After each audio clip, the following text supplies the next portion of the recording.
All right, hello everybody. Let me make sure that it's up and running, and then I got to set everything up. But at least I'm here on time.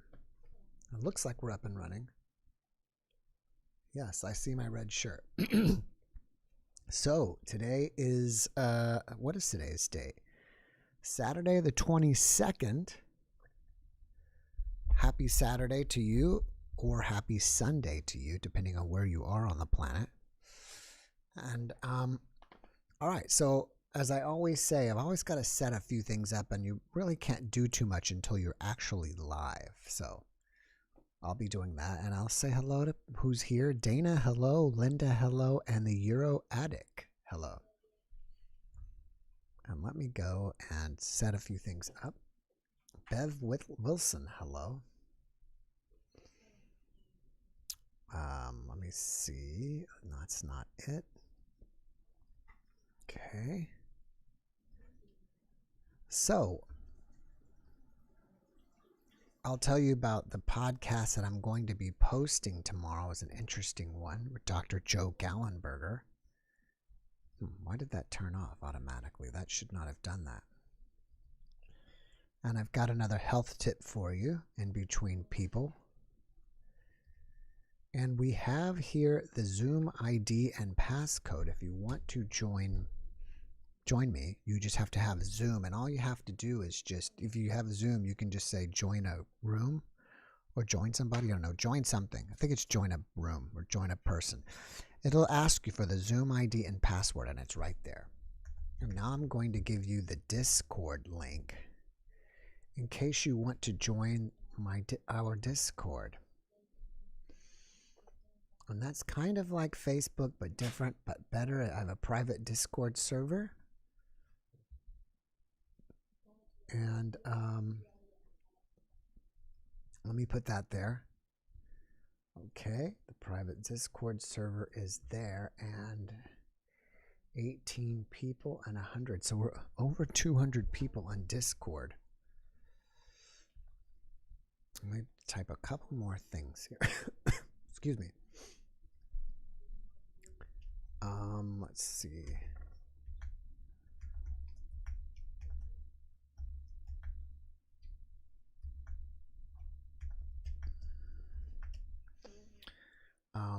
It's interesting because people search out for me under Jeff MARRA, and so I put that down. All right, I think I'm almost done, almost ready.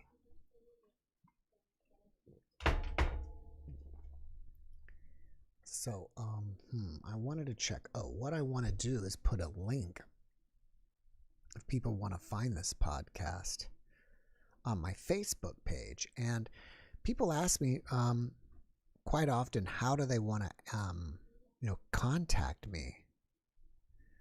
So in case they want to mention somebody, or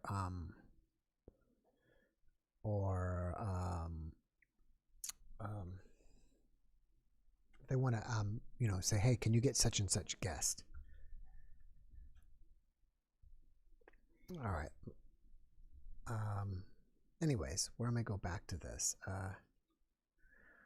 Where is my podcast page? So you can just find me under JeffMara Podcast under Facebook. There we go.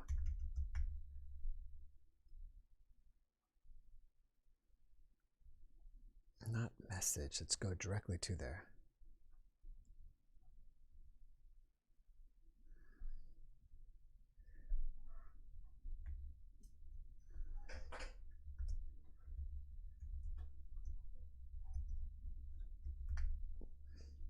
All right, almost there. Create post, paste to shows that we're live. And good. Now let me go find you guys. Okay. I want to get to the live video. What's the best way to get to the live video? Here. When I pull up the live video, I can see the chat. So that's what I'm trying to get to. And I think we're almost there.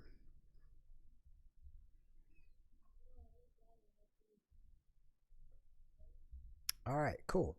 I'm there. And there's 73 of you guys with me. Perfect. We don't even have anybody here yet, so hopefully someone will be showing up soon. All right, so let's see who is here. Susan Smith, hello.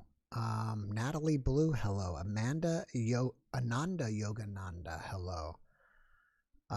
Denise Paradise, Weaving Hannah's Net, hello. Susan, hello. Amanda, hello. Super Mario, hello. TMB Brand, hello. June Zinner, hello. So, anyways, what was very interesting is I've had people talk about the Monroe Institute, started by Bob Monroe, and I don't think he invented the binaural beat, but he is one of the pioneers of using the binaural beats. And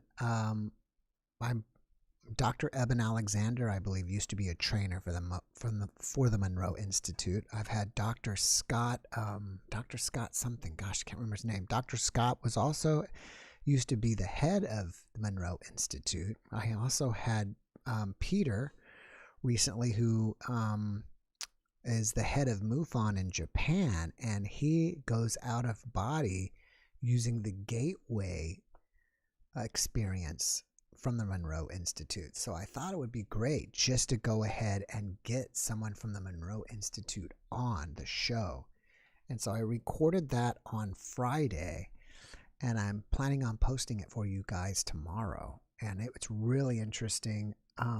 He has developed and worked on psychokinesis, which is the ability to move things with your mind, right? And he has a whole, I don't know if class is the right word, but I guess you could say class, a workshop maybe, where they do it in Vegas and they teach you how to move dice. So you can go to Vegas, you can take the workshop, learn how to move dice, and then go out there and start winning money. And I asked him, and he said people have won enough money to pay for their workshop and their trip out to Vegas. So is that awesome or what? And I'm just telling you, I'm not like promoting him, I'm just telling you. Okay, Ananda Yogananda, excuse me. If you look directly under the video, it'll say, you'll see JeffMara podcast, so many subscribers, and it says, if you want to join me, Zoom ID 275-757-8850 and my passcode. So it's right there. And we would love to have you, because it won't be that interesting if it's just me and you guys for 2 hours. So anyways, yeah, and that looks really interesting. So it sounds something really cool. I mean, I would not only like taking his class, but I wouldn't mind going, time and everything lined up. It would be great to go to the Monroe Institute in Virginia, stay. I think it's like a week-long thing. They call it a residence. It's a week-long or 2 weeks, but you go through their program. And I think, you could probably do amazing things. He said that celebrities go out there, but I guess they sign some kind of non-disclosure agreement, so they don't let anybody know. They're not advertising that they're going out. So on that note, we'll get back to that. And right now we got Gopal from Bulgaria. There he is. Gopal, how are you, my friend? Hey, how are you, Jeff? Namaste. How are you? Namaste, yes. Have you heard of the Monroe Institute? Yes, you asked me the once. I think I have heard, but I'm not very familiar with their teachings. What you explained now sounds really interesting, and develop these supernatural, experiences and stuff. So that's really, really nice. So, did we get to talk about your UFO experience last time, or did we talk about Raja Yoga? Yeah, we talked about Raja Yoga. I just you you just was mentioning that you cannot eat garlic and Garlic and onion, onions, but yeah.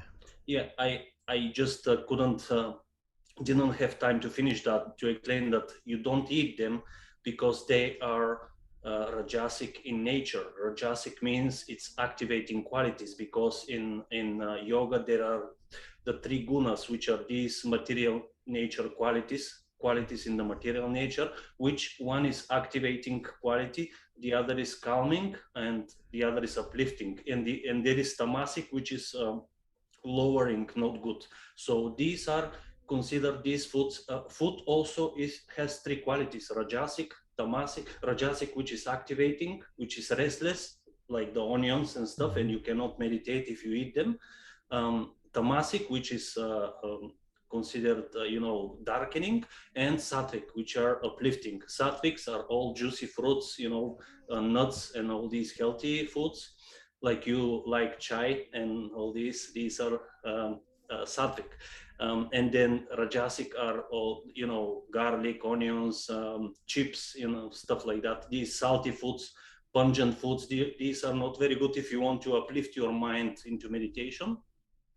And tamasic, which are considered actually meat and all these processed food, and I think all these. So that's why you don't eat, always look to eat all these sattvic foods, which are fruits and vegetables. But you can eat, of course, garlic and stuff, if they are very good for antibiotics and stuff, Yes. like a medicine, but not, to eat it every day. That's what Right. I want to say. I'm assuming that Bulgaria is a Christian nation. Yes. And Yes, it is. how are they on all the spiritual stuff? Like, I mean, you being into Raja Yoga, is that like, I would assume that's not too popular there. Am I correct on that? Yeah, it's like everywhere, Jeff. Like there are lots of people open to that right now, to yoga, because I have my channel here in Bulgaria, and there are always lots of people coming to the channel and learning these teachings. And also, I have created a page on TikTok, and there are big, more younger audience there, and they're really engaged. But sometimes I found all these nasty comments about, this is not only Jesus Christ Christianity, and a little bit, like everywhere. But as the planet is progressing now into a uplifting age, which is Dwapara Yuga, the age of energy. I don't know if you have heard about the yugas, these great cycles. And the yoga teachings are explained. We are now entering in this more elevated age. So that's why you see so many people going more and more into spirituality and understanding all these teachings much easier. No, it's not like 100 years ago, 200 or 300 years ago, which you go and talk about all these things, people will think you're crazy, isn't it? But now, more and more they are entering. Well, I was wondering about Bulgaria. Like, maybe in Bulgaria you would still have to be in the spiritual closet there. I mean, but I don't know. Like, I've had a guest or two from India say that they don't talk about NDEs in India because it's just something they don't want to be talking about. Well, I'm trying to break the ice about the NDEs, actually, because all my interviews with the NDEs, like Sharon Milliman, by the way, I think she's coming now. Oh, great. We hope, yes. And Peter Panagor and Howard Storm. I translated my interviews into Bulgarian simultaneously, so I'm raising a lots of. I think I didn't see any other channel in Bulgaria about NDEs. So mine is not exclusively about NDEs. It's about spirituality and yoga and stuff. But of course, like the NDEs are the same teaching, but just people who are experiencing this by themselves, they're experiencing the light, and they're experiencing all this that the yogis want to experience through practice. So I think this is really, really great teaching, and very, very helpful and uplifting teaching. So that's what. But people here generally are really, really a lot into spirituality, and we have a lots of very great spiritual people. You know the Bogomils. Have you heard about this movement?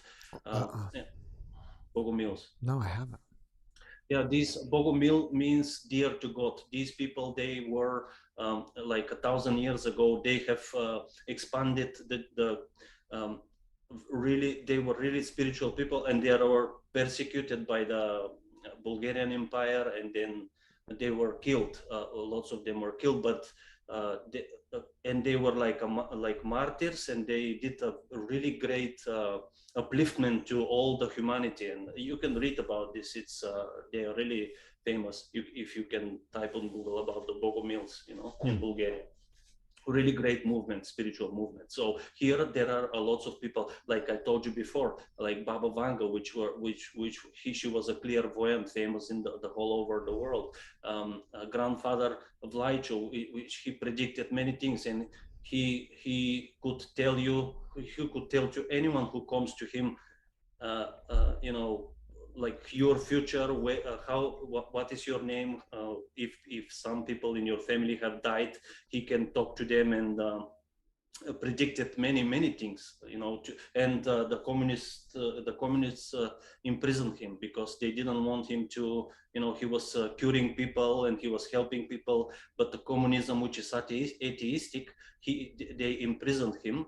And also Peter Danov, if you have heard about Peter Danov, he's a really great spiritual master here in Bulgaria in the 30s. And after communism came, he just left the body because they were going to kill him, but he left the body himself. Wow. He just left. Because he said, if I allow to catch me and torture me, it will be really, really bad karma for the whole country. So he just left in 1945, when just the communism took over. And then we have another really great saint who was levitating over the trees in the monastery. It's a revered Stoina. You can also read about her. Many saints here in Bulgaria, and recently, in this century. So it's a really spiritual country. Some people, and Baba Vanga actually said, she said, in the future, people will come to Bulgaria like they now go to Jerusalem. It will be peace. It will be a place of pilgrimage. And recently, when I went to the 7 Rila lakes, these lakes, they're crystal water lakes, really spiritual in the mountain. And there are 7 lakes, like the chakras, and each lake has its own quality, and they are really pure. And there were lots of tourists all over the world, Spanish, English, Spanish, French, from all over the world. There were so many people, and more and more people will start to come here. And this land here is really, there are lots of wonders and spiritual things. As I told you before about Bastet, the goddess Bastet is, here is the tomb of the Bastet, and things like this. So I don't know if I spent my time again. Well, it's okay. It's close. Sharon's here. I thought about, should we bring her on with us, or? Okay, yeah, that's great. Yes, please, if that's possible. Uh-oh, I don't know what I just did. Yeah, that's okay. Right. Okay, yeah, here we go. We'll have Sharon. It'd be nice to see Sharon. I haven't seen her, and since I probably say this all the time, but yeah. She says she will start video later. I hear her. Most of the people I see, there she is. Hey, Sharon, long time no see. Hi there. Hello. Now, for those of you who don't know, this is Sharon. She's been a guest before, and she's popular on YouTube because I see you everywhere. She has been struck by lightning 3 times. Is it 3 times, right? 4 times, and had 3 or 4 NDEs. 4 NDEs. 4 NDEs. And I did that. I did a podcast with the producer of that movie that you're in as well. Oh, yeah, James Spinato. Yeah, he's a really good filmmaker. Yeah. So what have you been up to lately, Sharon?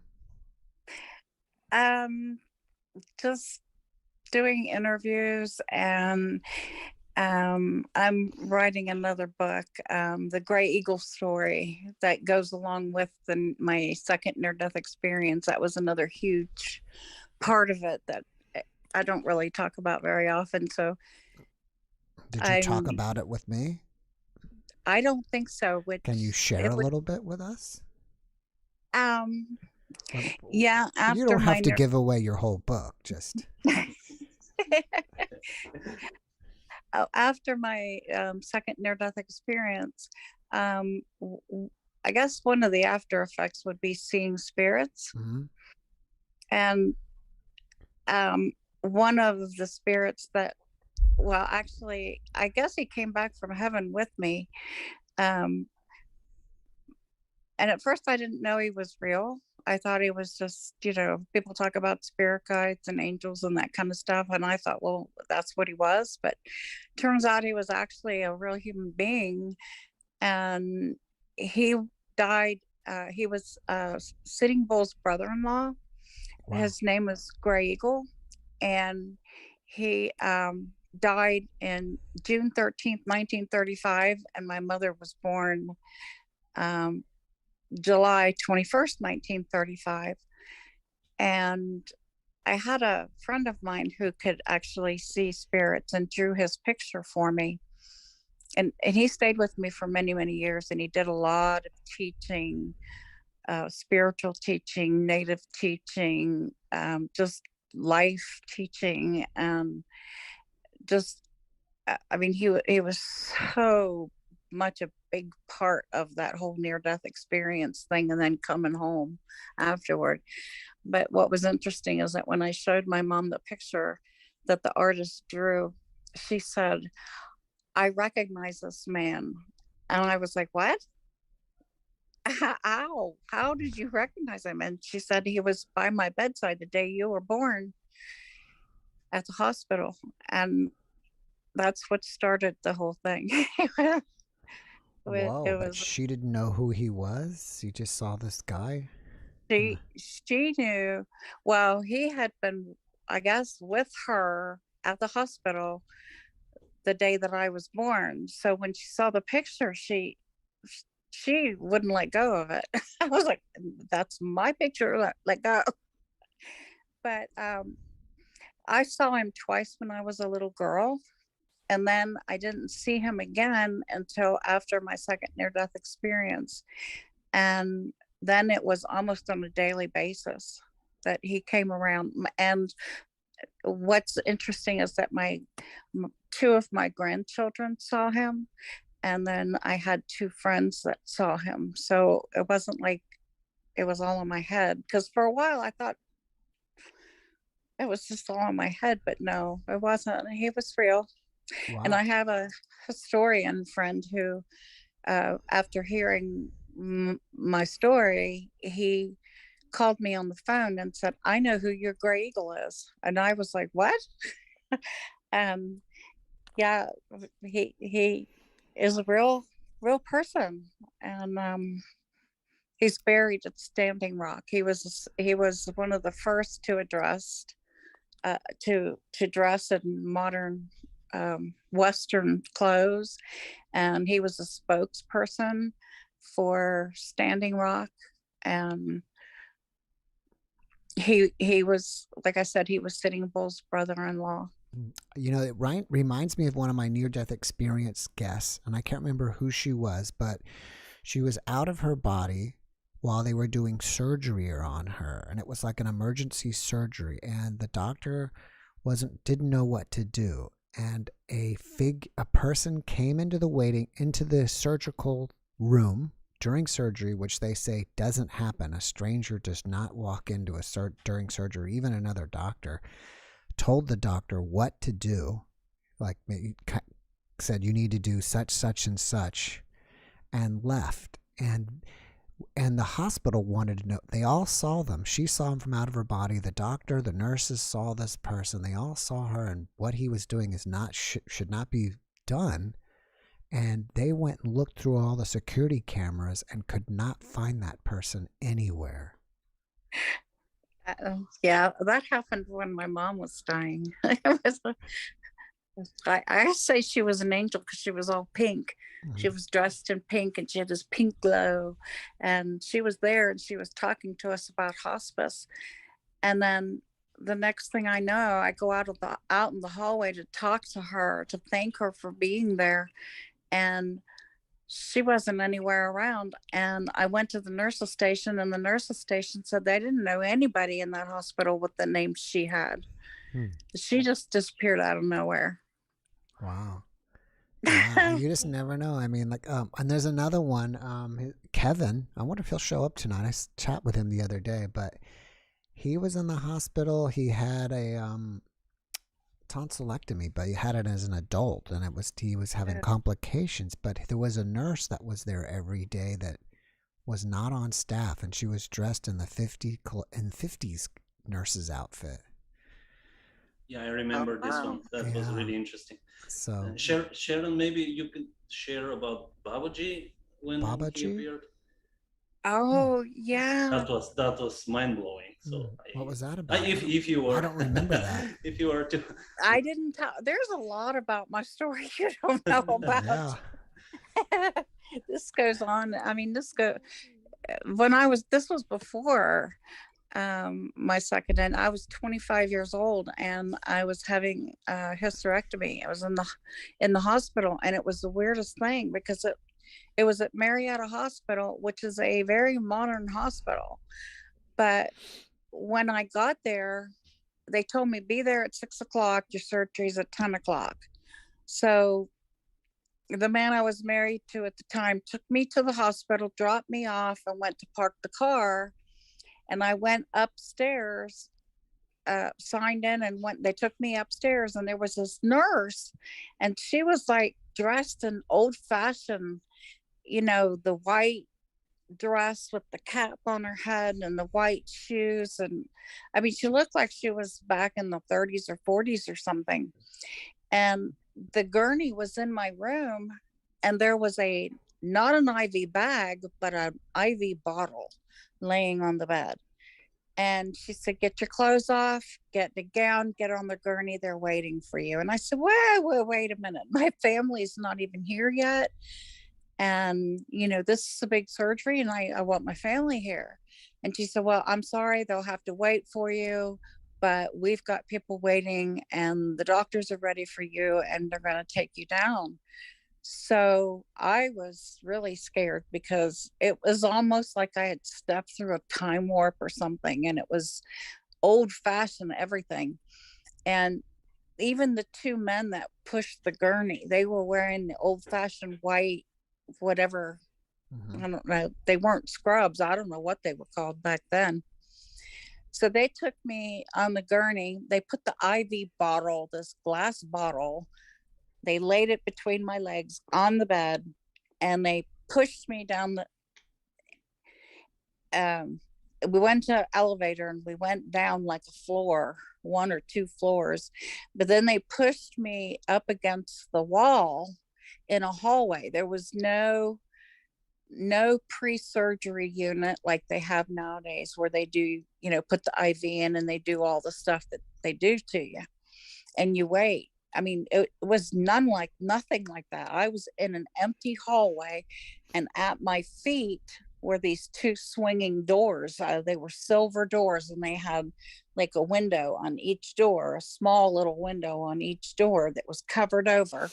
And these were silver swinging doors. And I'm pushed up against the wall. The right side of me was against the wall. There was this one nurse that walked down the hallway, and she was also dressed in the old-fashioned, uniform.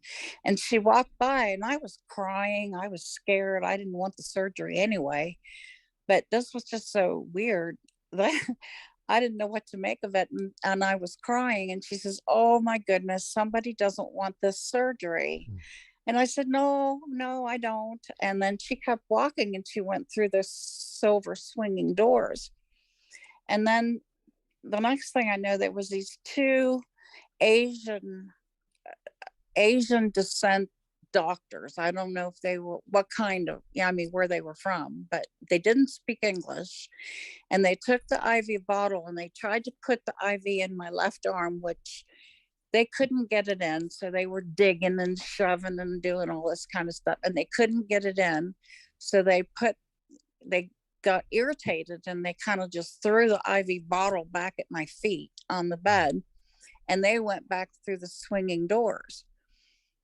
And so I'm just laying there, and I'm just beyond freaked out by this time, crying and upset. And there was this beautiful man that came through the wall on the right side. And I mean, this man was absolutely radiant. He had long, dark hair and beautiful skin, and he was wearing a white tunic like shirt, and he had this gold necklace that looked like it, either it was like in the shape of a real tiny little snake, but he had it around his neck. And this man was rubbing my hair and touching my face, and he was so compassionate. And he asked me, he said, "Are they hurting you?" And I'm like, "Yeah, they're hurting me a lot." And the next thing I know, I feel nothing, no pain, no fear, no nothing. And I looked up at him and I said, "Is it in yet?" Because I thought he was going to be putting the IV in my right arm. And he just kind of nodded his head, and he was still smiling, and he was touching my hair and just being so comforting. But at that point, apparently he put the IV in my right arm, and I never felt a thing at all. Mm. And the next thing I know, I mean, there was no drugs, no medicine, nothing. They couldn't even get the IV in. He is the one who put the IV in. And then I wake up, and it's like a day and a half later, the surgery's over, and I am in a modern bedroom. My family is all there, and they're watching TV, and I'm hooked up to a morphine pump. But I remember nothing, no surgery, no pre-surgery, no nothing. After he put that on, it was, I've never, it was beyond. It blows my mind. I was going to say, it sounds like you're at Twilight Zone Memorial or something. Because you're like, you were in a time world, time something. That is exactly what time traveling. Like. Well, how did you know it was Babaji? Somehow, you knew that he lives in a mountain. He is the wise man. Yes. I called him the wise one because I didn't know what his name was. And I knew that he lived on top of a mountain.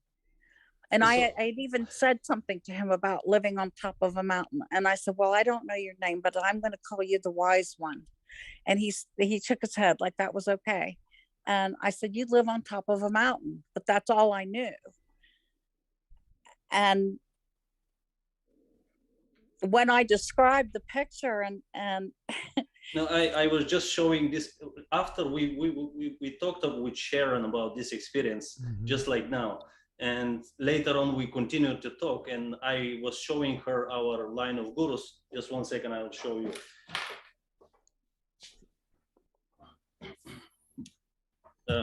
I was explaining to her just who is who, and this is Yogananda here, and this is his guru, Sri Yukteswar. This is Jesus Christ. And I said, "This is Babaji." And she said, "Show me this. Show me who is this?" And she said that this is the man who appeared. Yeah. Yep. Wow. That's him. So he lives in the Himalayas. You can read in the autobiography of a yogi, which Yogananda wrote. And he wrote that he lives in the Himalayas, in the mountain, and sometimes they go through astral travel with a group of disciples, or sometimes they go on foot. And many disciples have seen him in the mountain sometimes, and there are many stories about people who he appeared to them, like to Sharon. So, and this is Lahiri Mahashaya, which is a disciple of Babaji, and he instructed him to disseminate the teachings of Kriya Yoga to the West. And then this is a disciple of, this is Sri Yukteswar, which is disciple of Lahiri Mahashaya, and Yogananda is a disciple of Sri Yukteswar. And of course, we have Jesus, which is, the same teaching as ours, and he is also helping them with Babaji. They are helping to establish all these spiritual teachings through the world and to expand the light. So let me ask Sharon this, because Sharon has encountered Jesus, I think, twice. No, 5 times. 5 times. Okay, maybe you can clue me in, because I know the one at the church, and I think once at the grocery store. Was that you at the grocery store as well, or No, no? no, I he know the showed one up at the. in my mother's kitchen. Okay. He showed up in my mother's backyard. He showed up in my backyard. He showed up. I was taking a walk in the neighborhood, and he showed up and was walking with me. And then, just I was just walking like down the street just to take a walk. And he met me coming the other direction. So I have seen him a total of 5, and this is physical. This isn't like dreams or visions. He was like physically there. The two biggest ones was the one in the church. I mean, they're all big. They're all huge. I mean, but the one in the kitchen and the one in the church were the ones that were, well, and one of them, the conversation was really comical. I mean, it was it was very, very comical, and he grinned through the whole thing. So it was like I think he knew he got me at a bad day, and I was very stressed. And of course, I had a cigarette, and I was blowing cigarette smoke in his face, and he was just grinning through the whole thing. And I thought, really? Now, did he look anything like the picture that Gopal just showed you, or did he look different? No, he didn't look like that. Well, that would be like an older version or an older picture, from what I understand. But anyway, no, he actually, I don't know how to show you a picture, but I have a picture where he looked. They took it from the shroud, and he looked so much like that. The only difference is that this is it's a picture that's not animated. So when I saw him, he was smiling, he was joyful, he was happy, he was, when he had a message to give, he was serious, he would talk to me, but he was so compassionate. um I never felt like I had to drop to the ground, or I mean, he just made me feel so comfortable. I didn't feel like I was less than or lower than or anything else. He just made me feel so loved and cared for and appreciated. And he was so compassionate. But every time he had something to say, it I'm one of these people that I hold everything inside. I don't talk about it. If there's something bothering me, I just keep it inside. And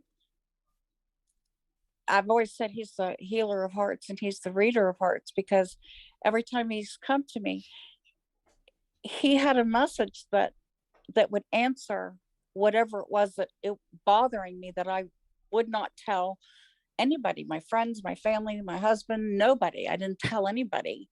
And he would address that particular issue directly with me.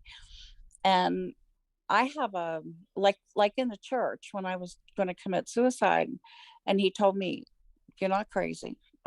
I love you. I'm with you. Don't be afraid." And what he did was he set it up to where there was actually confirmation from other people. I mean, he allowed other people to see him too.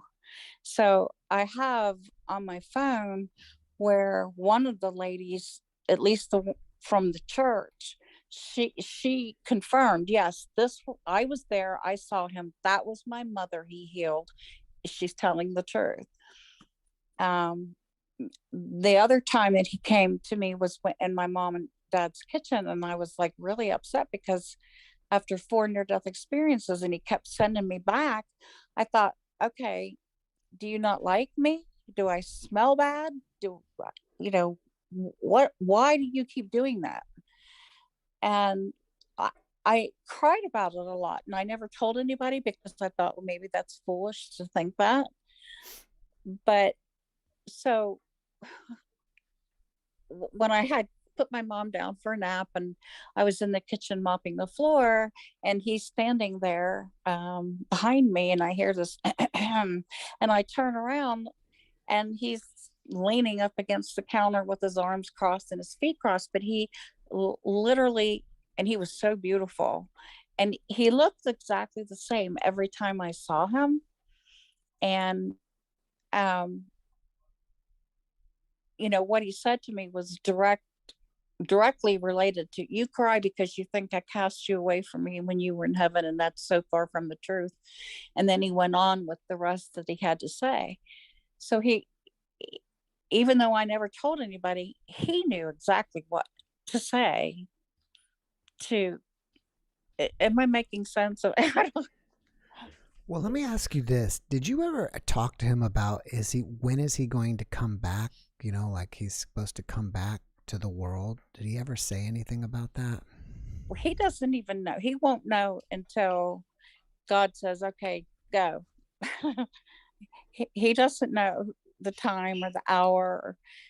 I mean, people have been trying to figure out at least the season, of when, by taking clues from the Bible and things like that. And from what I understand, I was told season of the flowers. So I'm assuming that's either spring or summer, but I don't know that for a fact. That's just what people who have been picking clues and things out of the Bible as to when this, it could be season of the flowers 2,000 years from now. Who knows? Yeah. But let's just go here. What are some of the most surprising, shocking things that you learned about and from him? He's so cool. And he is everything he said he is and more. And there's a lot of people on some of the groups that say he's a fictional character, and I would have to say to that, no, he is actually a historical figure, and there is very, very detailed Roman documents that prove he did live. He was crucified. But one of the things that shocked me the most was when my two brothers showed me the herringbone weave, the clothing that they were wearing. They showed me a herringbone weave, and it was like taking a snapshot of the weave and holding it up in front of my face, little picture, so that I could see the weave. Well, I didn't catch on to what that meant until a few years ago when my husband was in the kitchen cooking or baking, and he had the History Channel on, and they were talking about the Shroud of Turin, and they did the exact same thing. The Shroud of Turin's laid out, and they took a picture of a herringbone weave pattern from the center, not from the outer edge where it had been repaired, but from the center. And it was actually the same picture that my brothers put up in my face. And this picture was put up on the screen, and I dropped to the floor. I was sobbing. My husband was like, oh my God, what is wrong with you? What's wrong? And I said, look at the picture, look at the TV. That's what my brothers were showing me. So since then, I talked to an archbishop friend of mine who lives in the UK who studies the shroud. And there's been this big hoopla in some of the groups about the length of Jesus's hair. Why that's important, I don't know. But when he appeared to me, he had very long hair every single time. Well, we're not talking up here, we're talking long hair.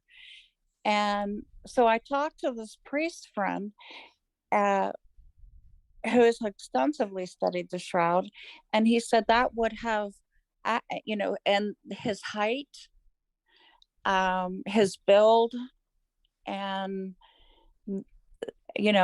of course I talk about the color of his skin and his eyes, and no, he was not a black person, and no, he was not a white person. He was a Middle Eastern person, and he had that beautiful olive complexion and the brown eyes, but he had a very long hair. And Father said it was very customary back in that time. He was a rabbi. He was not just your typical fisherman. And as a rabbi, he would have had longer hair than the typical person. And what they did during the crucifixion was put his hair in something called plaits, which are like leather strips or like a ponytail that would held his hair back. And you can see, if you study the shroud, you can see this long strip of hair that goes all the way down the center of his back. And so, well, people were arguing with me about that, and I was like, it doesn't matter to me if you think he has green hair and purple eyes. I don't care. I just know how I saw him, and he looked the same every time. And Father was able to explain, that what I saw was very consistent with what was on the shroud. And then when I was given the snapshot of the weave pattern, it was very important, because it was like a confirmation that yes, the Shroud of Turin is for real. And if you really want to know what Jesus looks like, then you can study the shroud and find out what he looked like. If that's, that seems to be a big thing in a lot of the groups right now. I would say probably the majority of people that have been on the show that have encountered Jesus say he looks like the painting that young girl painted. I've heard that too. And I've never heard of that girl until just a few years ago, when that movie came to our town here in West Virginia, and my husband took me to see the movie. And so we're sitting there in the movie theater and we're watching this movie, and that picture flashes across the screen, and I grab my husband's arm and I start yelling, "Oh my God, that's God. That's not Jesus. That's God. That's what," and I'm saying this out loud in the movie theater, and everybody's looking at me like I'm nuts. And I felt bad because I was pulling and yanking on my husband's arm. I thought I about ripped it out of his socket. But I was so in shock, because when I sat on the log and spoke to God, that is exactly what God looked like. And I had never heard of that girl or that picture. So are you saying that God and Jesus are not the same? Like Jesus is the Son of God and God, Jesus is separate from God? No, I'm not saying that. What I'm saying, they're let's say you're a father and you have a son. Your son is an extension of you. He has some of your same look. He has your DNA that runs through his veins. A lot of sons do the same things that their fathers do. So what I'm saying is that there's God, and God is spirit. God has no form unless he chooses to take a form. Mm-hmm. And he can be woman, he can be man, he can be animal, whatever he chooses, because he created everything, and he really is spirit. So, and well, his essence is spirit, and he is love. So that tells you who he is and what he is. Now, Jesus is the human extension of God. He's the one who came here to show us who God was, that God is not that mean old dude in the corner of the sky with a big black book marking check marks about everything we've done wrong and ready to throw us all in the fire to burn us all. I mean, he made us out of love, and love doesn't kill. It doesn't destroy what it creates. And so he, as I understand it, as he helped me to understand, he is the human essence of who God is. He showed us who God was. When you look at him, you see God.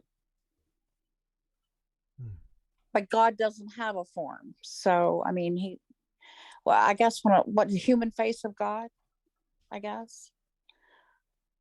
Okay.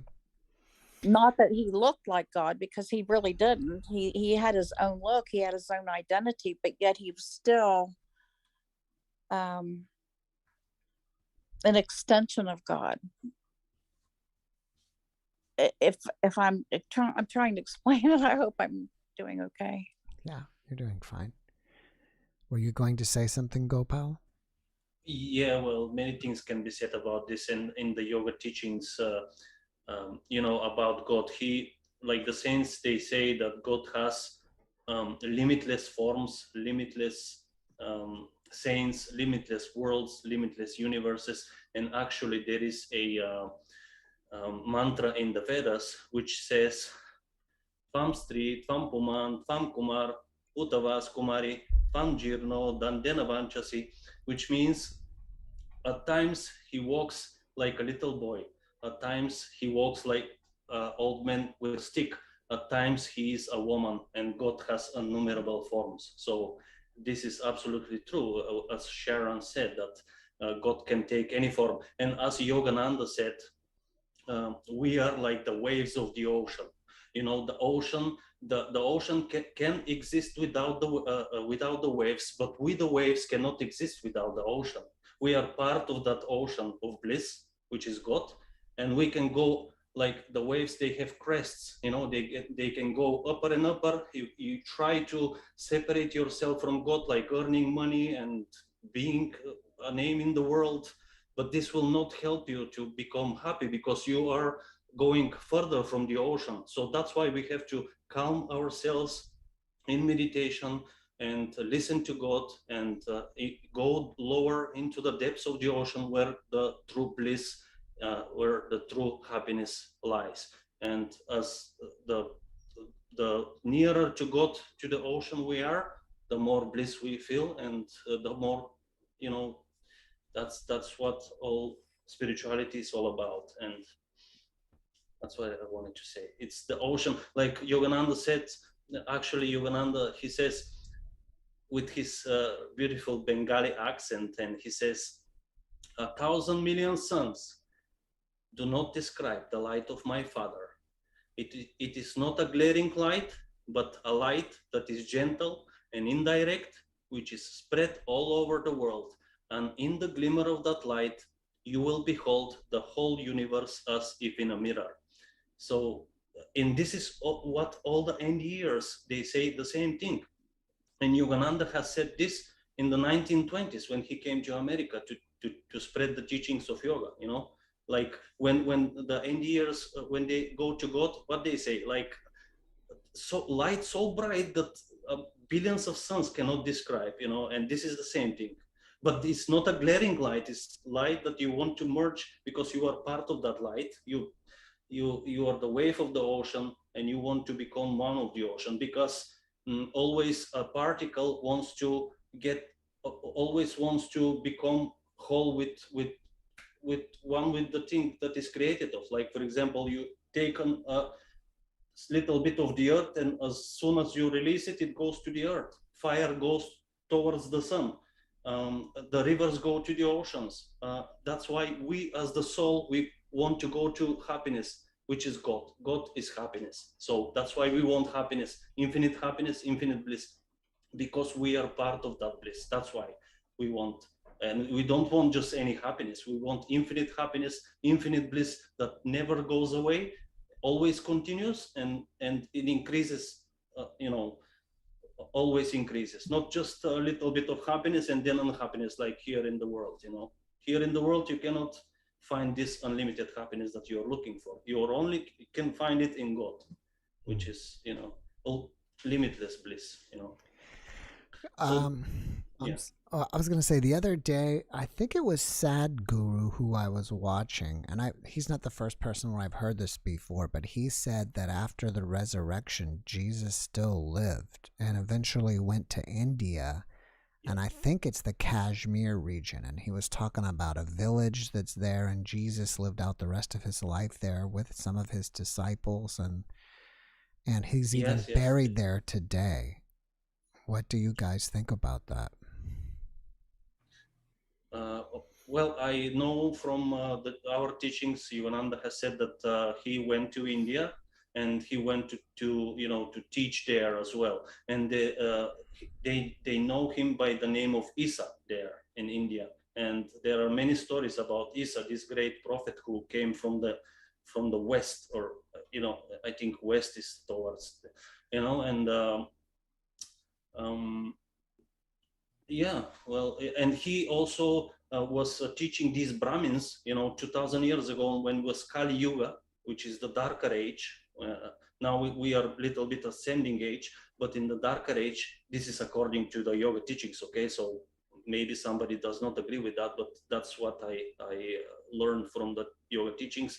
So in the darker age, there are also, the teachings were corrupted a little bit, in the East and in the West. The Brahmins, they were also bigoted towards like other teachings, and they were teaching that you have to do all these rituals and you have to be so rigid, and God is this, and if it's not this, if it's not this, like I say, it's not like that, but not. And Jesus went to correct that there, and they were also wanted to persecute him, like in Jerusalem, but that's because it was dark age, and he was trying to correct that teaching. So Let me ask you this, Sharon. In the Da Vinci Code, I think what they're talking about is Jesus was married. Did he mention anything about that? No, I didn't ask him about his marital status or his sex life. I really didn't. I never thought about it, actually, although I have heard that is a possibility. And people have said that to me and asked me that before. And I've said, well, look, back in that day, it would have been extremely normal for him to have married young. I mean, a lot of people married very young back in that day. Well, we're talking the Stone Ages. I mean, when you talk about what age it really was, it was the Stone Age, and people married very young. Some of his disciples were married. I don't think it says anywhere in the Bible anything about whether he was married or not. And so I mean, I don't have any. He never said anything to me about that. But I've told people, if he was married, more power to him. That's good. And if he wasn't married, well, that's, that is what it is too. But what I understand is that he understands everything that we have go through in our life, all of the temptation, illness, pain, suffering, happiness, joy, and why not that too? But to be honest with you, I never asked that question. I didn't feel like it was any of my business. It seems like you have enough information where you could also write a book about your encounters with Jesus. Well, I'm yes. In my Song in the Wind book, I talk about the encounters, but I don't go into. I mean, I tell all about them, but I think I need to do a more in-depth, of who I've come to learn him to be. I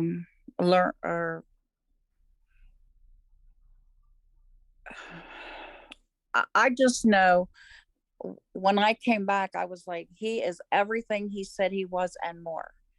And I've told people that there are some mysteries in this world that we're never going to fully understand until we die. Now, when you were talking about him after he was crucified, he was on the earth for 40 days. That's what, I was taught. But he did travel around. There is a story about a native person named Peacemaker, and he had a vision of Jesus and a crown of thorns. So he actually, and this was right after he, apparently it was either right after he was crucified or whatever, but Jesus appeared to this native man named Peacemaker he had a crown of thorns on his head. And so from what I understand, he didn't just go to India. He went to some of these other places and showed other groups of people who he was. Now whether he, ascended into heaven or not, that's what my belief system is. But I do know that during that 40 days, he traveled and other people had visions of him, visitations of him during that 40 days after he was crucified. Isn't that what the LDS, or I guess you can call it Mormon religion, is based on? Is maybe during those 40 days he went to North America and was with Indians and such? Well, that's what I'm saying. He did come to North America, and he did see Native Americans. That's who he did a visitation with a man who was he was called Peacemaker. He was a holy person, and he was visited by Jesus, and Jesus had a crown of thorns. So it wasn't just, I don't know, as far as Mormons, I don't know anything about their tradition or their belief system, but I do believe that he did go to other people during that time period. All right. So when is your new book going to be out? Well, the Gray Eagle book, I'm working on it now. Then there'll be another book about the other NDEs that I've had. So I've got 2 or 3 books going at one time right now.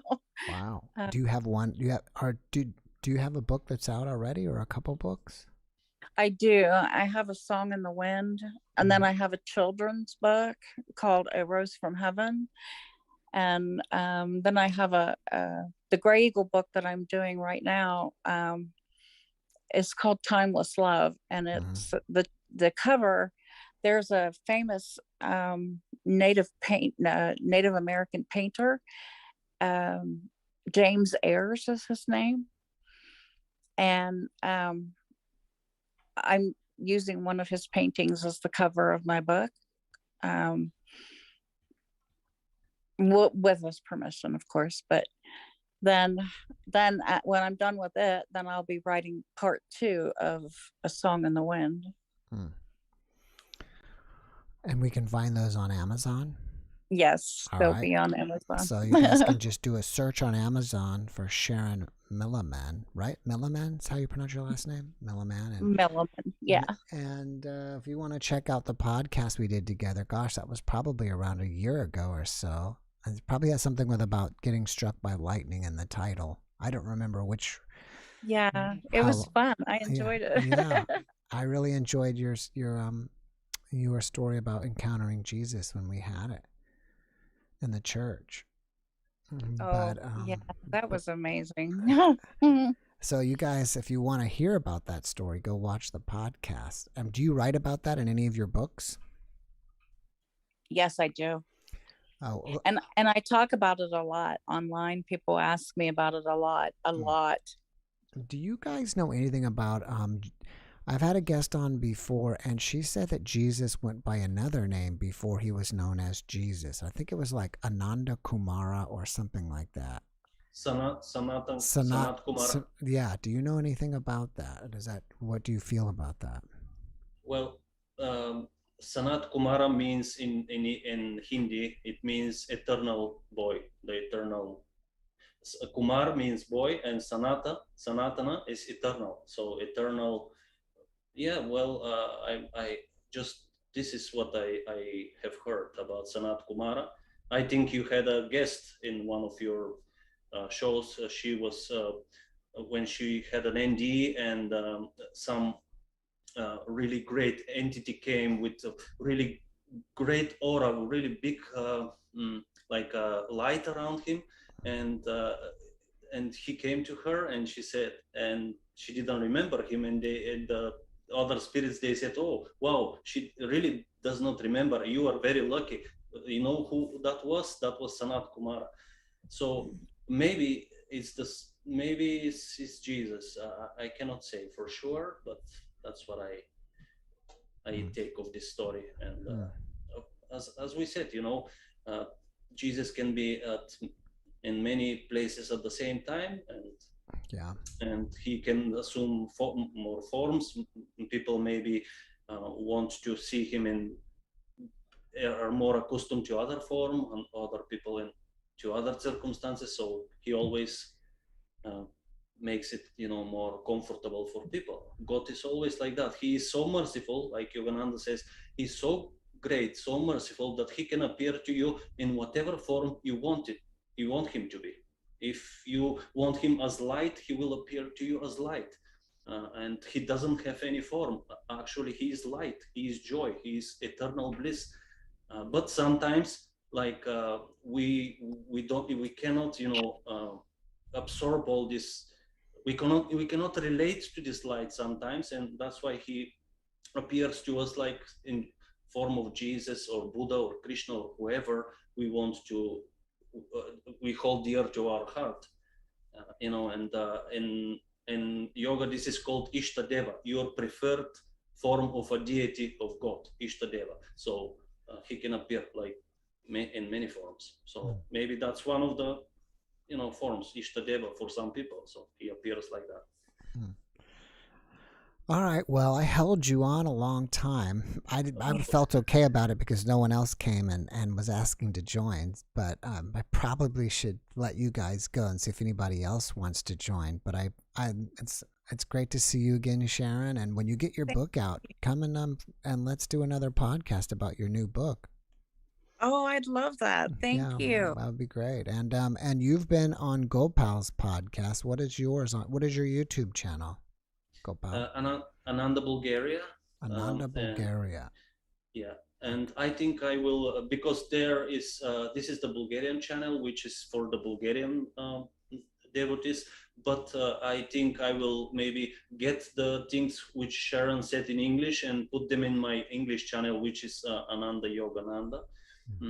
So people who speak only English can watch it maybe better, because it will be more flowy without the translation part. So Ananda Yogananda and Ananda Bulgaria. Okay. Do you have a YouTube channel, Sharon?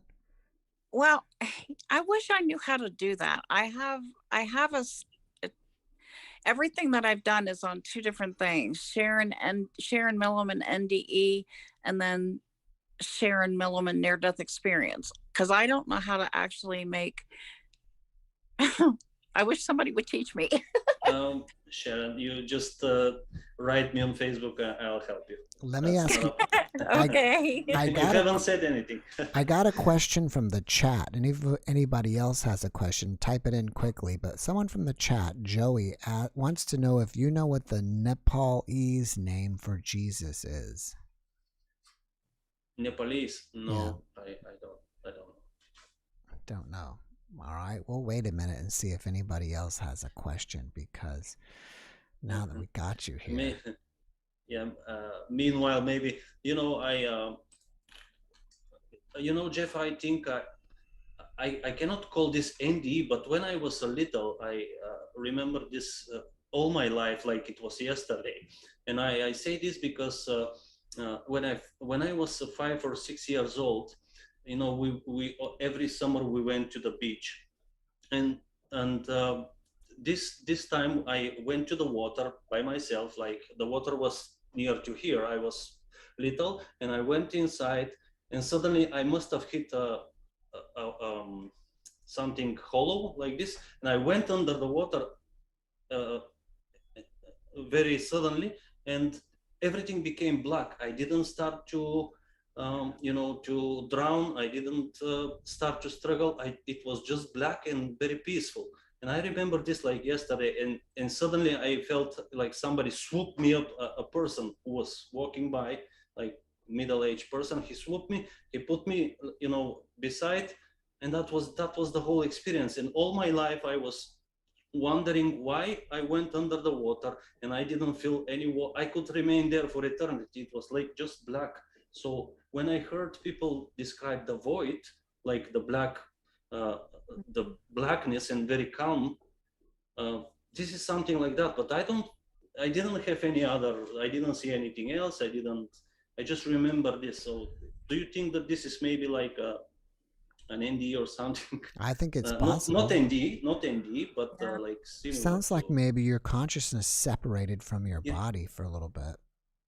And I was thinking about that. Maybe this is kind of like a protection mechanism for for people who not to struggle with something, you know, and they are just automatically go to the void, and you know, Yeah. not maybe this is something. I think it's like a separation. Let me get in a Something. question real quick for Sharon from SD. Wants to know if you've ever seen how heaven actually looks like with other people there. Oh, when I went to heaven, there were people everywhere. Wow. It was absolutely amazing. I didn't lose my identity. They all had their identity. People, everybody, nobody in heaven was older than, mid 30s. Mm-hmm. And there was no sickness. There were babies and children and animals and beautiful buildings. And there was this one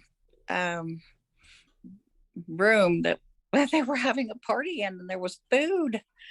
And Wow. somebody asked me, well, it had meats and cheeses and all that. Somebody asked me, well, who killed the animal to get the meat? And I said, that's heaven. All you have to do is think about it, and there it is. It's not like you have to kill anybody to get, you know what I mean?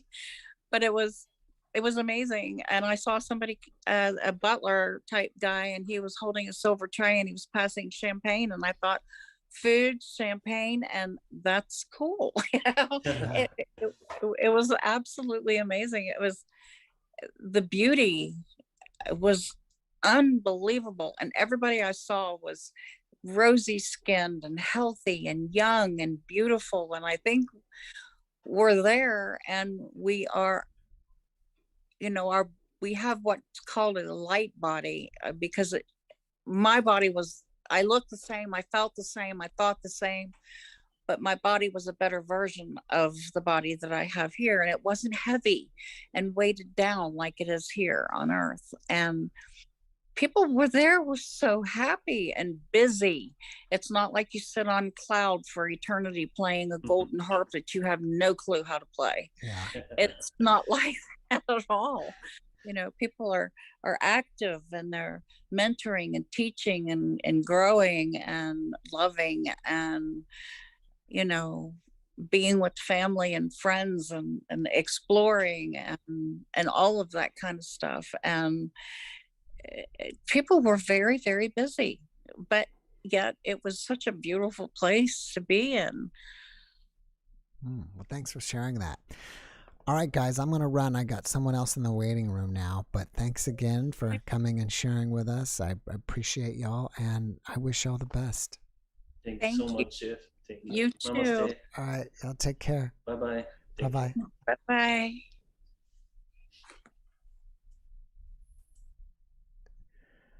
All right, don't report. So Sharon makes a return. And now we have our most dedicated viewer slash contributor, I guess you could say. He comes every time. I don't think he's ever missed one so far. Steven. Let's see what he's up to. And I saw that he apparently has encountered Jesus. Steven, are you with us? Can you hear me? Yes, I'm here. Oh. So I thought I saw in the chat that you have also encountered Jesus. Is that correct? Yes, a friend. So I went to Catholic Sunday school, and nobody ever said, hey, why don't you pray to Jesus? I had a friend. He said, well, why don't you start praying? My internet's bad. Why don't you start praying to Jesus? And I said, okay, I'll start praying to him. And then he came as I was going to sleep one night. He came, felt surrounded by his presence. I can't remember exactly what happened, but I felt, oh yeah, he affirmed what he taught in the Bible to me, because I had extreme anxiety at the time. I still have. It's not, because he said, don't worry, it won't add a day to your life. and he taught that in the Bible about worry. But when I came back, I felt his energy for a couple hours. And I said, his mission makes sense when you have that much energy. We don't have that much energy. There's no drug that gives you that much energy. Mm. So I like what you just said. Don't worry, it adds an wait. Let me first confirm that. You said he said, don't worry, it adds a day to your life? Yeah, my internet's bad. Yeah, he said, God, don't worry about the small things. He said, put God first in your life, and then the things will line up. So it's like, we got to have God first, and then our needs will be taken care of instead of worrying about what you're going to wear, what you're going to eat. And that's what he was teaching in that.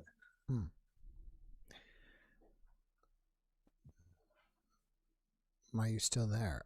You're really freezing. That last time you were freezing up a lot too. Hello, Pilgrim. How you doing there? I didn't follow up with it, and we spoke last time that I wanted to get somebody here, a medium here, to talk to Monique at the same time. We haven't got him there, and you're here on time, 8:00. So next week, 8:00. Any mediums out there, please show up at 8:00 so we can talk to Monique. I went to the mall today and I didn't see anyone. Yeah, I didn't see anyone dancing there. Just me. She gets me to dance. Mm-hmm. So I'll just start doing this. Do you have a TikTok account? No. Or Instagram Reels? You could kind of, or YouTube Shorts. You can get her and you dancing together. Yeah. Yeah, I could do that. And see if she would. Yeah, I could do some YouTube Shorts. And she could, Yeah, she's not shy. It's because it's all on me. It's all on me if I want to say anything or do anything about it. And for those of you who are watching and are new, Stephen comes every week. A lot of the regulars know that he has I guess you would say, a disembodied spirit. Wild. We got a guy with a spirit. Wow, that is some wild stuff. Yes. Welcome to the Tonight Show. We've got Steve K. Come on, bring him in here. Bring his spirit friend into it. Why not? That's great. Yeah. He's also going to bend some spoons. All right, bring out the spoons. Johnny Carson. Johnny Carson. Yeah. That's perfect. Oh, you want the moon? I'll give her the moon. Bring me the moon. Yeah, I'm gonna sign Pluto and the stars on the top.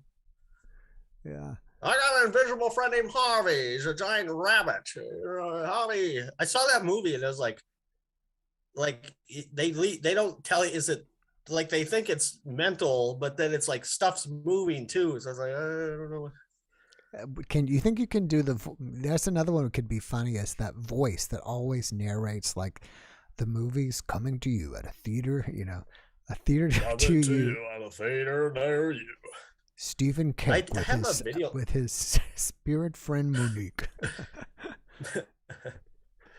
Casey Kasem with another top hits on a 44. I did a video where I did the movie voice. Mm-hmm. Because that was the only way I could talk, because I lost my voice, and that was the only way I could talk, was doing the movie voice. And then I was sick the other day, so I did Ferris Bueller, how he recorded the message. I'm sorry, I can't come to the door right now. Mm-hmm. And I made that a video, and I thought it was so funny, and it sounds just like him. So I'll post that after. Post it in the Discord. People can watch it. I didn't write, and your YouTube channel's just called Stephen Cake. Yeah, that's on. I'll post it in there. All right. So, have you had an NDE or any kind of spiritually transformative experience? Well, I've always been a spiritual person, so that usually people have that experience and then they become a spiritual person. But I think I've just had so many lives, so many. I know there's a debate about reincarnation and, do we have past lives or all souls at the same time? I think I've just been, over time, you develop all these, and we unfortunately bring negative things too. Like if you were, like phobias, like I think I must have been brutally killed or something, because like I can't watch anything about medical stuff at all, because I just immediately feel like something's bad being done to me. But the woman, this is one common occurrence, is that the woman that I love, when I met her right away, it's like I could feel energy right on it's the solar plexus, where you can feel love or fear. And when I met her, I just felt like love. So normally when I meet a girl, that there's always like a little bit of tension there. But then with this woman, I didn't feel any tension there. So it's like, and then it didn't matter how long I didn't see her, I still loved her. And then I ended up praying to God about this. And it's, God does not remove love. He removes attachments, but he doesn't, if you love someone, he won't remove that. And that will last forever, your whole life or the next life.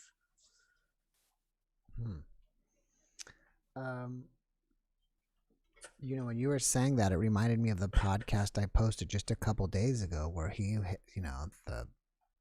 guardian angel or somebody told him, "You've done this thousands of times." Did you see that one? I think it was Richard Allen. Yeah, I saw that. I mean, I don't know. I think, yeah, I mean, I don't know how many lives people have had. The consciousness research said, yeah, people are averaging 1 or 2 lives. So I don't think most people are. And there's many different worlds, and it's not like this is the main show. Let me put this out there. It's 8:20. I have 40 more minutes. So if anybody wants to join me, just letting you know, it's not really a last call. It's a call before the last call. Come on in, man. The water's fine. John's here too. You brought George and John and Ringo. We brought the whole band. They're going to be whacking some drums in the basement later. I don't think I've ever heard you do Ringo. Ringo is going to bark here like this. Yeah, he has a deeper voice.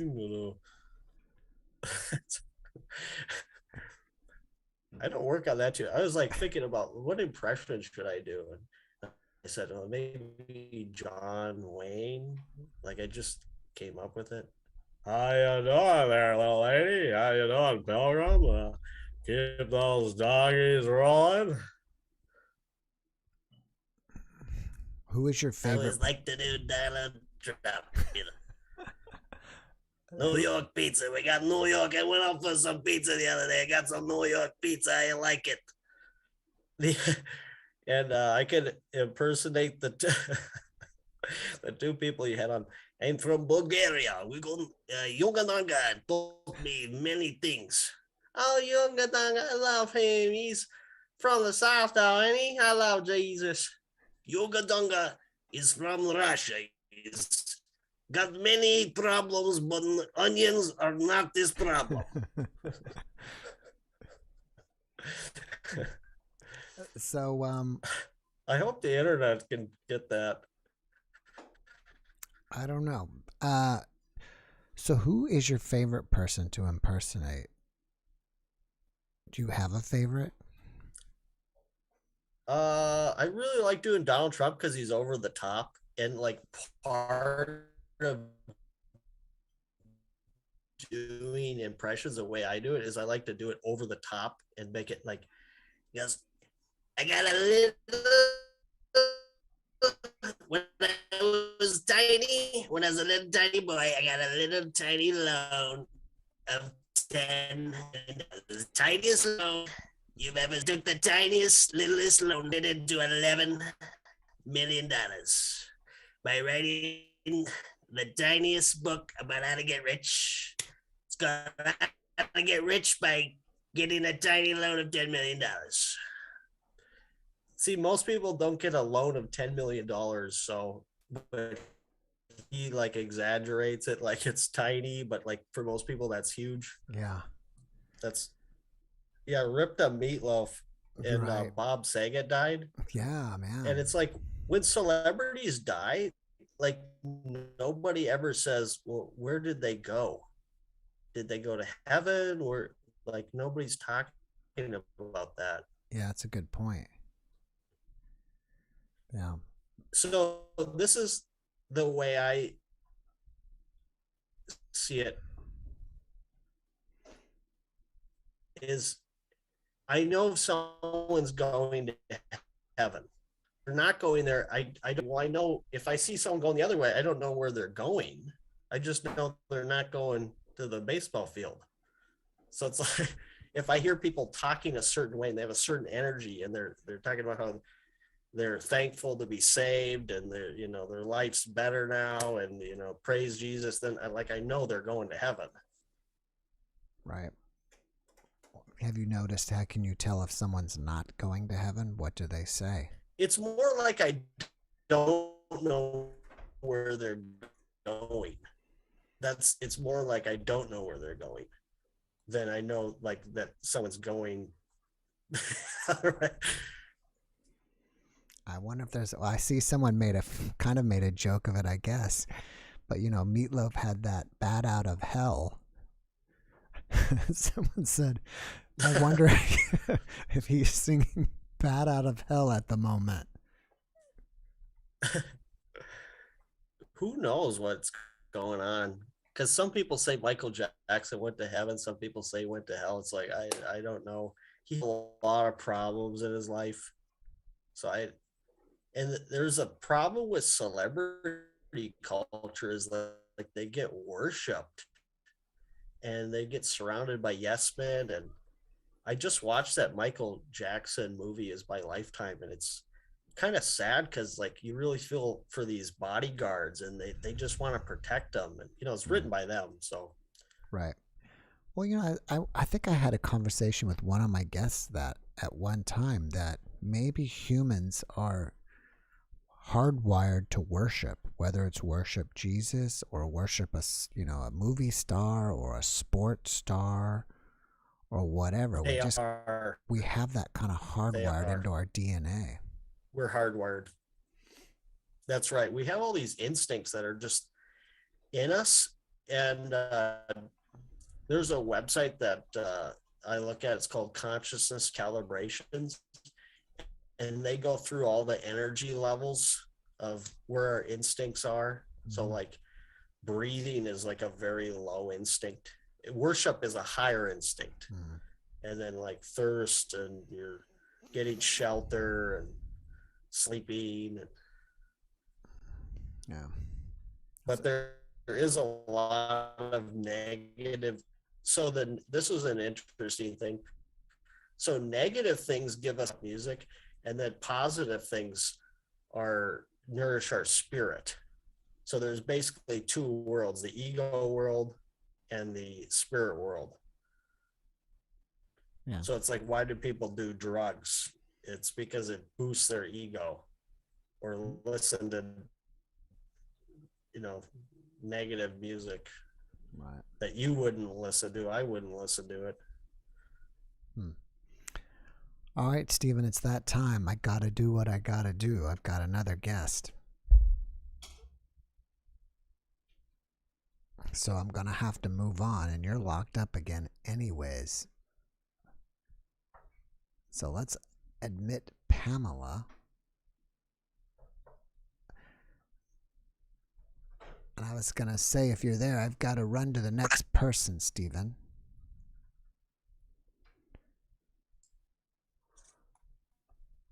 Did my internet cut out? You cut out, but I was going to say, I've got another guest going on. I've got to do what I got to do and go to the next guest. Take care.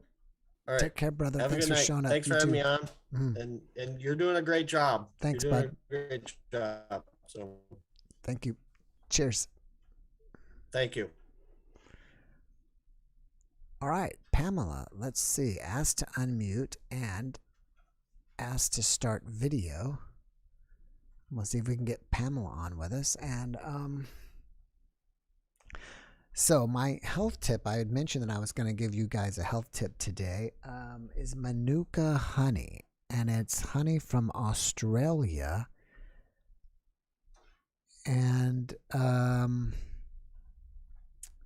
I think the way it's called Manuka is because the bees go to a Manuka bush. But if you're going to get Manuka honey, you want to make, it has a well, this actually has a 2 or 3 different ratings, but the rating I go by is the UMF rating. And I think that's, I don't know exactly what all that means. I knew it one time, but basically it's probably the concentration of what comes from the Manuka bush and the honey. If there's someone here from New Zealand, they could probably correct me on that. But on the UMF rating, you got to have at least a 15 to be, in my opinion, and what I've learned, medicinally effective, right? And it's expensive, but I get it on Amazon. So, but I think it's very helpful. And this is the one I get on Amazon. Again, I don't get anything from this. I'm just kind of, sharing health tips and what I do in my personal life. This one's called the Kiva brand. Kiva, if you can see that, and it's got a rating of a 20 UMF. And it's this little bottle's expensive. It's about $60 or $65. So it's not, grocery store honey. But and we only use it like when we're sick. Like if we start to get a cold or we don't feel right,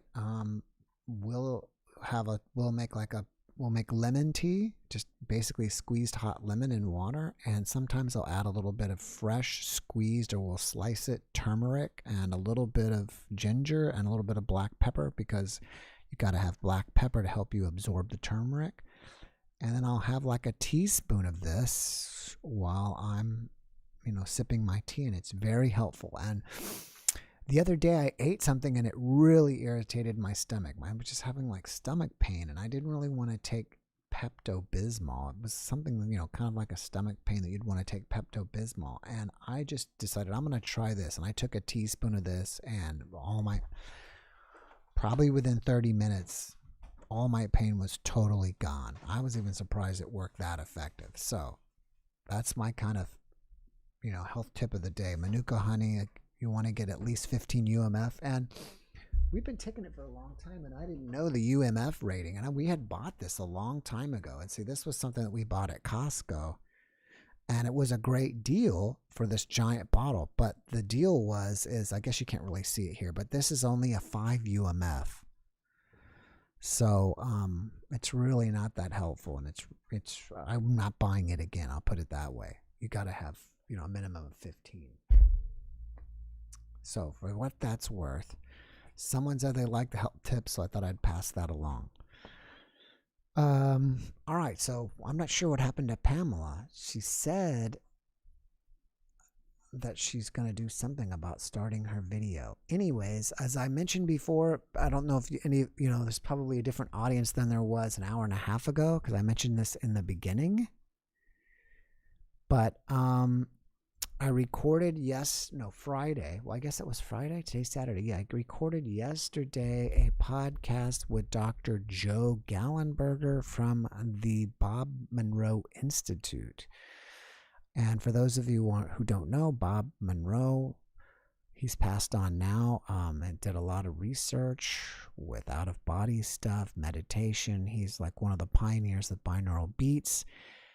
Dr. Eben Alexander used to train Bob Monroe or the Monroe Institute's courses. I've had Dr. Dr. Scott Holliday, I think's his name. He used to be, I think, the president or one of the top guys of the Monroe Institute. And I had Peter on, which is an UFO contactee, that he uses the gateway experience from the Monroe Institute. And So I think I think it was a cool conversation. And Dr. Joe Gallenberger teaches there, and he's actually developed a course on psychokinesis, which is mentally moving things with your brain here, moving stuff, right? And he gives a workshop in Vegas, and they are able to move dice and stuff. And he's even told me that people have been able to win enough money to pay for their class and their trip to Vegas. And I just kind of said that jokingly, and he said, yes, people have done that. So it's very interesting. But I think his point was that when you're doing that stuff, you have to come from a viewpoint of love, not really a viewpoint of greed, right? So if you come from that point, it's maybe easier. I think Pamela just said something. If you don't mind, I don't want to turn on my video. I just woke up and this is not prepared. Okay, Pamela, if you like, you can come in without your video. We will make an exception for you. So, anyways, yeah, I think it's going to be, I think that you guys are going to like that podcast. I usually post in the evening because so many of you like to watch these while you're laying in bed. So I might as well not wait to post them in the evening. Pamela, are you there? Yes, I'm here. So you just woke up. I was going to think you were going to be in Australia or New Zealand, but you don't sound like it. I'm just in Indiana. I was meditating and I fell asleep. I was trying to meditate, waiting for your Zoom to start. And while I was meditating, I fell asleep and I just woke up and not prepared at all to be visual at the moment. I'm still laying down. So okay, that's okay. So what's going on with you? Spiritually speaking, anything or paranormally, do you have an experience to share with us? I've had several little snippets. I don't know if they're worth saying anything, but I've had like I drowned when I was a child, and I was probably 2 or maybe 3, between 2 and 3. And I remember going in the water and it felt like I was going in a black hole, and I don't remember anything after that. Right before that, I saw something moving across the top of the water, and I had a bad premonition. And I remember that even as just a 2 or 3-year-old, I felt like something bad was going to happen. And then shortly after that is when I walked out in the water and went under. And I had to be resuscitated. And the next thing I remember, I was on the blanket on the sand, the blanket was on the sand where we had all of our stuff. And that's where they had put me. And when they all realized that I was going to be okay, then they started, my whole family was there. They started, moving around again. And at that time, I was like, even at that age, I was like, wait a minute, do you realize what just happened? I don't know what just happened. I don't remember. I don't think I'm supposed to remember where I went during that time. But the only thing, I was so frustrated because I didn't know how to say, don't you realize what just happened? Don't you realize what just happened? And because I knew it was something special that had happened, but, and so that's all I can say about that. And then I've had a few things where I've had, I think I have sleep apnea, and I stopped breathing, and I would even stop breathing while I was doing my dishes. And I wouldn't realize, I would have to gasp for my breath when I realized that I wasn't breathing. And so one evening I went to bed, and then I must have had an out of body or something, because I was coming back into my body. This was 40 years ago, and this is before talk of, anything like this was going on. I didn't understand what was going on, but I felt myself in this black void, and it was the way I could describe it was nothingness. And I felt my father had died a year before, and I felt his presence. And I heard it sounded like two girls say her daddy brought her back. And I was waking up, for lack of a better word, and I was taking the deepest breath, that I was sucking in as much air as I possibly could. So I was laying on my back, and I must have let all the air out, and my sleep apnea must have stopped me from taking, breath in. And maybe I don't know. I have no evidence that I passed for a few seconds or what, but that was another incident that happened. And then let me stop you there. So after these Okay. two incidents that happened to you, did you change at all? I started, well, my it's hard to say I changed when I was 2, because that was the norm for me. So I think I was too young to know if I changed. But I started believing differently.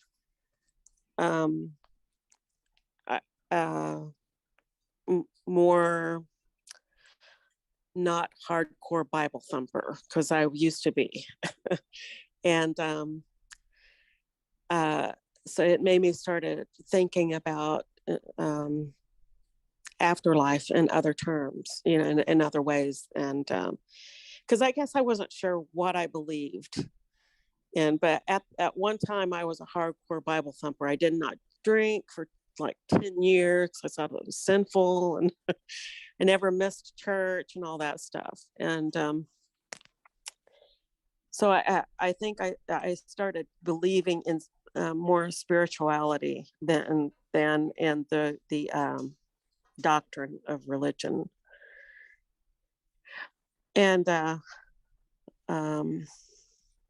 so, and I've had a few things happen, but it's probably maybe 12 to 12 years ago, maybe. I was staying at my aunt's house because my uncle had died, and she could not be by herself. And so I was staying there, basically sleeping there, so someone would be with her at night. And 3 nights in a row, I got taps on the shoulder. One time, the first night was 3 taps on the shoulder.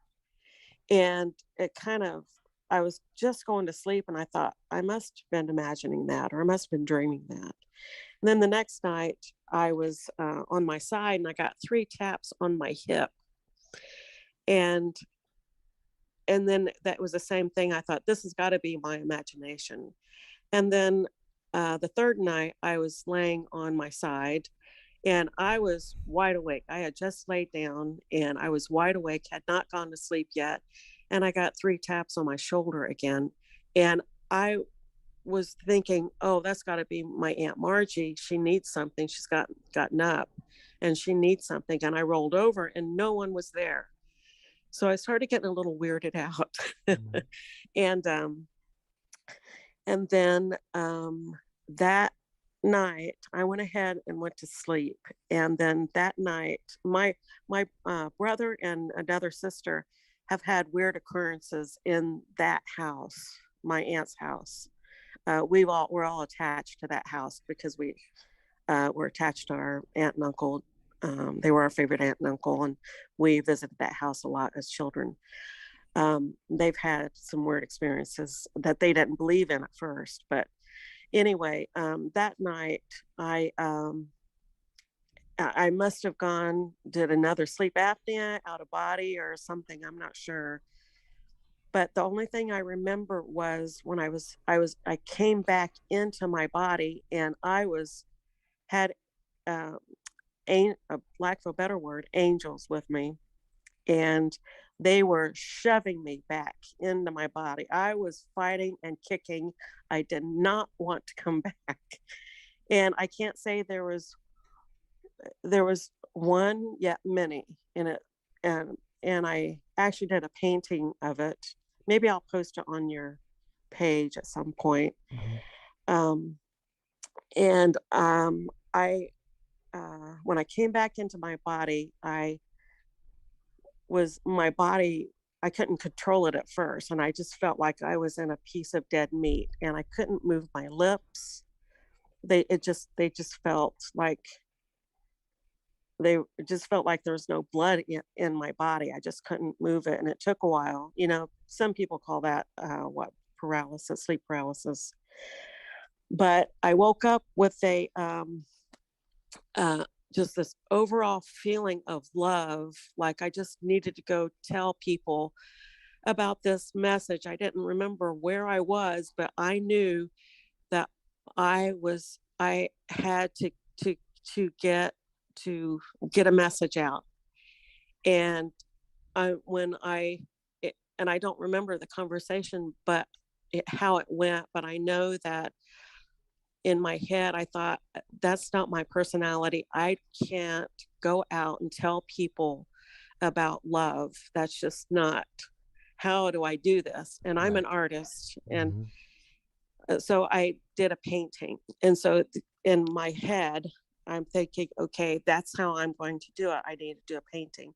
And I did this painting of me with 2 angels behind me, because there could have been 1 and there could have been 1,000, because it's the same thing. We are all one. So it could have been 1 and it could have been 1,000,000. But I painted 2 angels and they looked exactly like me. And then there's a web on the other side of the painting. And this web is all of us connected. And each junction, I put jewels in all these junctions represents the soul.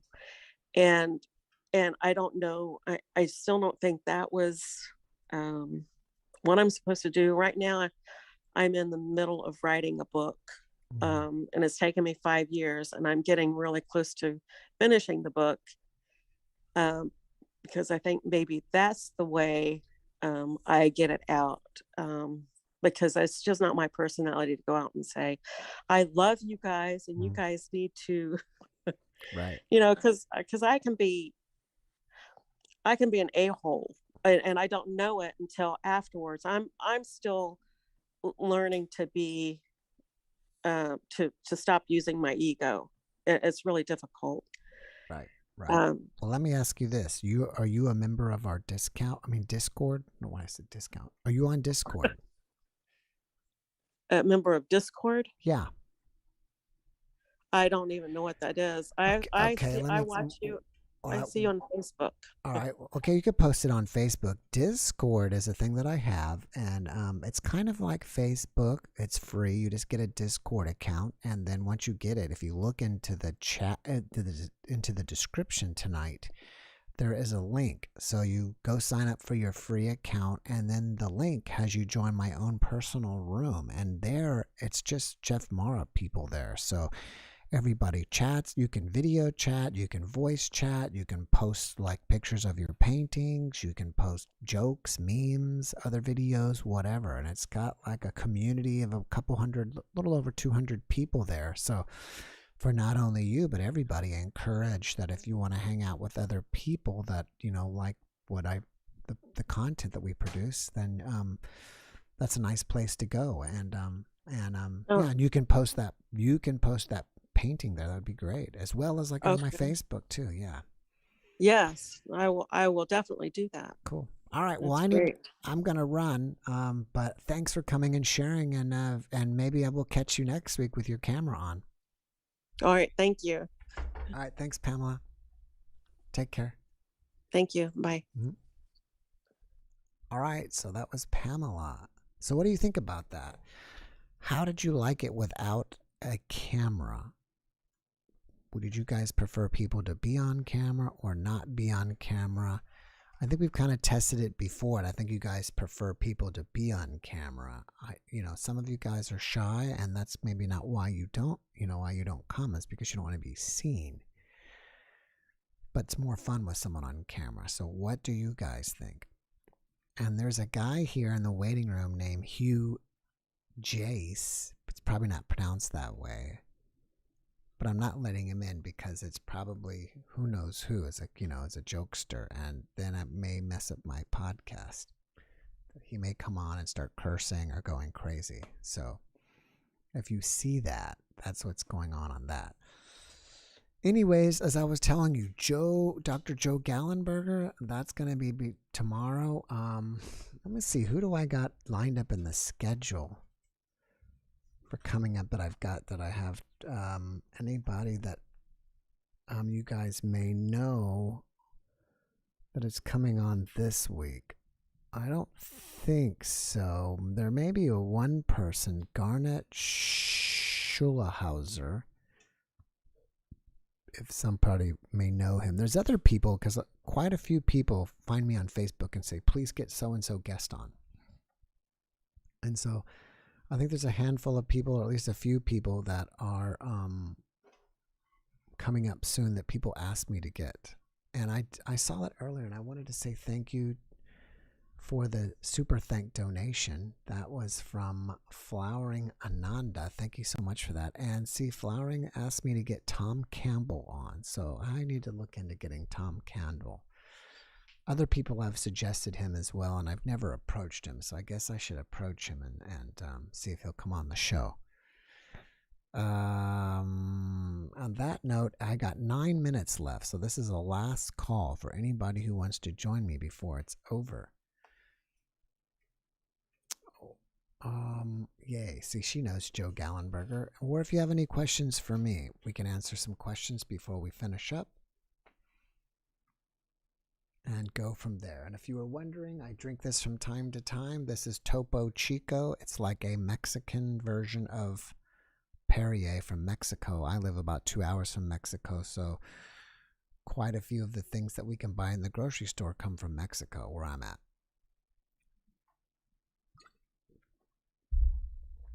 Thank you, Amber, for that. Let's see. Anything else going on here in the chat? I agree with the aliens. No.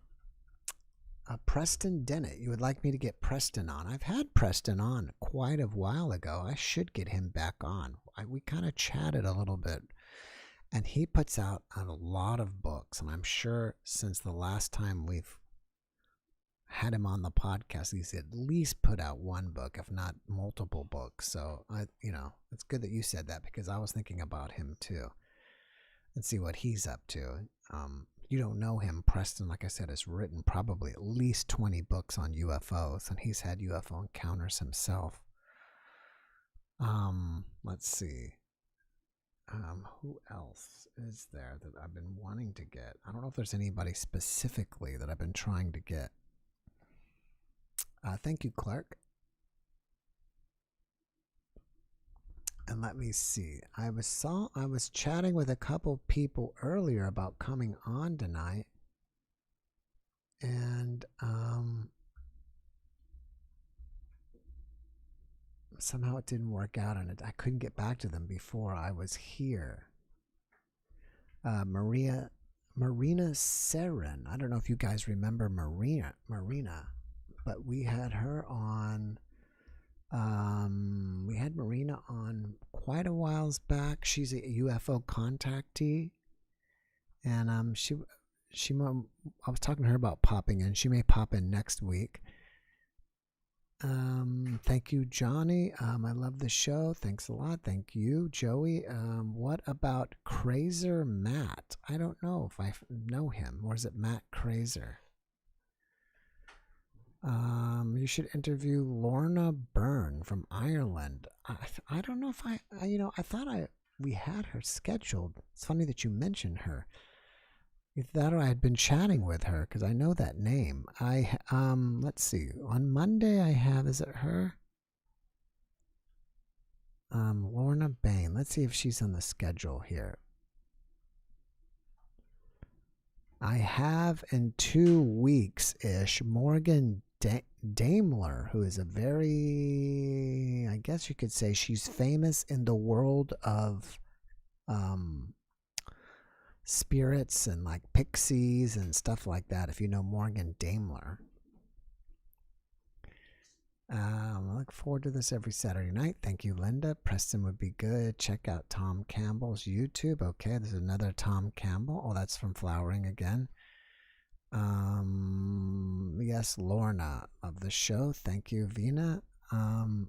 Angel author. Who is an angel author? That might be a good one because angel videos are somewhat popular on this channel, so that would be pretty good. Matt Frazier.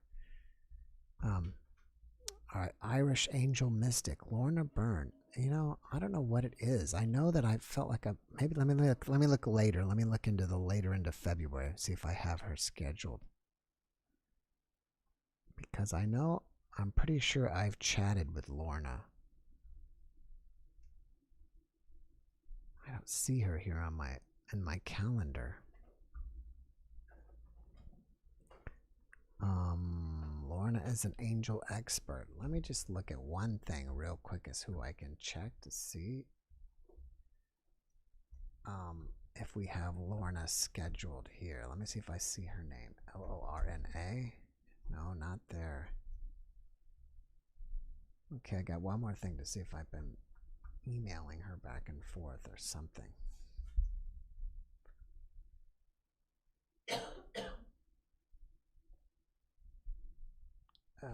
Lorna. Does that name come up? Lorna Byrne. Admin at lornabyrne.com.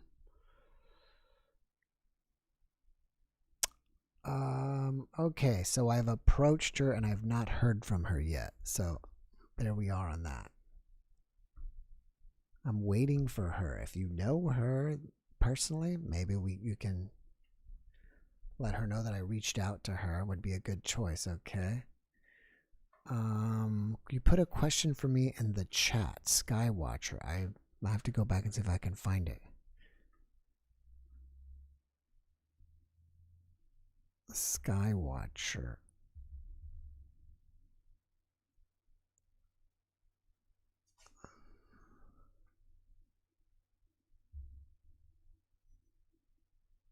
You may have to rewrite it, Skywatcher. I'm not seeing it.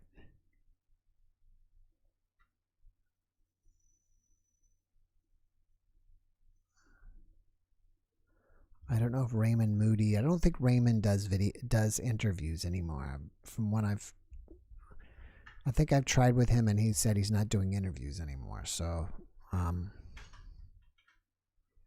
someone's saying season is losing. I'm shocked at how often Abel is to put out content. Thank you, Christine. Yes, every day I pretty much am able to.